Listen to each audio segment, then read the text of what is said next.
Y'all ready? Good morning. Although 8 weeks remain in the 2019 legislative session, a more pressing deadline is looming just 3 weeks from today on April 15th, when Missourians must file their state and federal income taxes. That means time is rapidly running out for the General Assembly to provide relief to the countless Missourians who are dealing with surprise tax bills because of the Trump tax law. Although the governor's office has at least twice now wrongfully blamed Missourian taxpayers for this problem, lawmakers in both parties have recognized that many families, through no fault of their own, are in a serious bind. House Democrats will continue working with our Republican colleagues to get a bill addressing this issue to the governor by the end of next week. And despite his earlier rhetoric, we are hopeful he would give Missourian families a fair shake and sign it into law. In addition to demanding that Missouri taxpayers are treated fairly, House Democrats have also led the fight to defending the will of voters.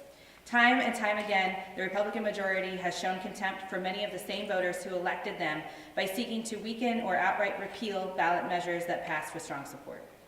No longer content with disregarding voters after the fact, Republicans are now moving to destroy the initiative petition process itself so that Missourians will no longer be able to enact laws independently of the legislature. This Wednesday, the House Elections Committee will hear no fewer than 11 pieces of legislation, including 8 proposed constitutional amendments that are all intended to make the initiative petition process nearly impossible to use. Missourians adopted the initiative petition process in our Constitution more than a century ago because sometimes direct democracy is the only way to make progress on important issues that the legislature is unable or unwilling to tackle. To be absolutely blunt, an attack on the initiative petition process is an attack on democracy itself, and the House Democrats will not stand for it. As to other issues awaiting us in these final weeks, the budget will be before the House in the coming days, and because of short-sighted tax policy decisions that have been made over the last couple decades, our critical needs again far surpass our available revenues. During the budget debate, House Democrats will continue to demand that Missourians' hard-earned tax dollars are spent appropriately, wisely, and compassionately. I know there are many other issues to talk about, so with that, we'll take questions. How can you get a bill to the governor on taxes when none of the bills are far enough along in the process? Well, we could definitely get it through in time. It takes about 5 days. We've had special sessions in the past where the Speaker has made it a priority to get bills through very quickly. There is one bill in the Senate that Senator Rizzo is carrying that's made it through committee, and we've had one bill in the House that has had a hearing. If the Speaker wants to make it a priority, we could get it done in time. Have you talked with him about trying to speed this up? We have since the beginning of session when I pre-filed my first bill on December 20th that this needed to be done and handled by tax time. But I take it you have no indication from him that he's ready to start the race. We'll have to see. Representative Dorman has a bill that mirrors my bill that had that hearing. I know Representative Ross has indicated he wants to move that through his committee. But as I said, it's going to be up to the Speaker to make that choice to protect Missourians. Looks like criminal justice reform efforts are moving through the process. Are you tracking that, and do you see the progress with the bills that are out there? Yeah, we've made some progress, and we are definitely in support of a lot of the measures that have been going through.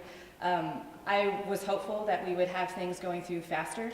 As of now, we've had 68 bills third read. Of those, a handful are criminal justice reform. Since that has been such a topic of conversation since the beginning, I was hopeful that we'd be moving a little bit more fast in that conversation, but we are happy that it's still out there. You talked about the budget. Yes, sir. Are there any particular things that the House committee is going to propose that really crossed your buns, or are you basically okay with how they put the budget together? We are definitely not okay with how the budget's been put together. I can tell you that when we went through the budget committee process this last go, not a single Democratic amendment was adopted. We got some in the appropriations process, but in the full committee, we did not get any more.